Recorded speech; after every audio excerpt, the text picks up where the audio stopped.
We're here at the surf station again with 11th Street Surfboards. I got Phil, we got Matt, so your designer over here, your shaper over here, and we got the 2 cents. These guys came out with squash tail. I'm not a squash tail person by any means, wanted a round tail. Of course, them making custom boards, they said, let's do it. Made a custom one. This one's a little bit different than most. Why is this one different? He wanted a little bit of a tube shooter for a trip. So to take a step back, the 2 cents was designed. Phil had a hand shape with no name for many years that he rode, and then he designed it with your son Nathan. Yeah, my son Nathan, who has his 2 cents in a lot of things, rightfully so, as he does all of our glassing, all of our color work, and sanding. So that's where the name kind of was a derivative of.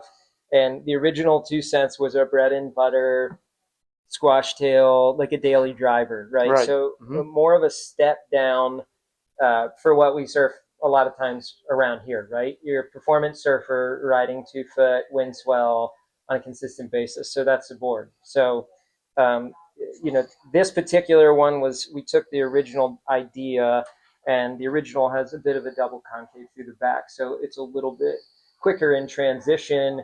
Off the bottom, off the top, and we put a single which flattens out the bottom and gives you a little bit more grip in steeper waves. So Alex wanted to take this on a trip. He went to the boom and then realized that he can actually still ride it around here all the time.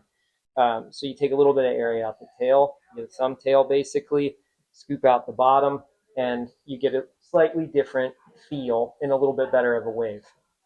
The squash tail version is what I'm riding. Got a little bit of double concave in the tail, no hip. It's a smooth board so that it has a lot of drive in steeper, peakier waves.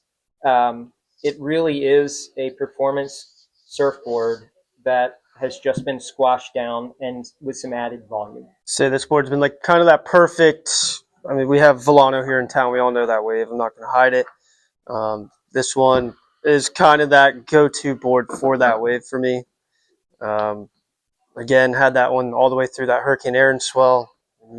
You had one as well at that time, and I think both of us were riding the absolute crap out of these things.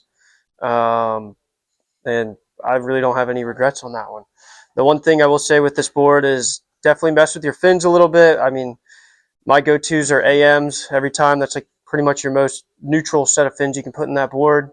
I'm riding a medium. I'm 150. Then you got guys like Matt. He's same weight as me. He's like in the largest in that board. In a squash. In the squash tail, though.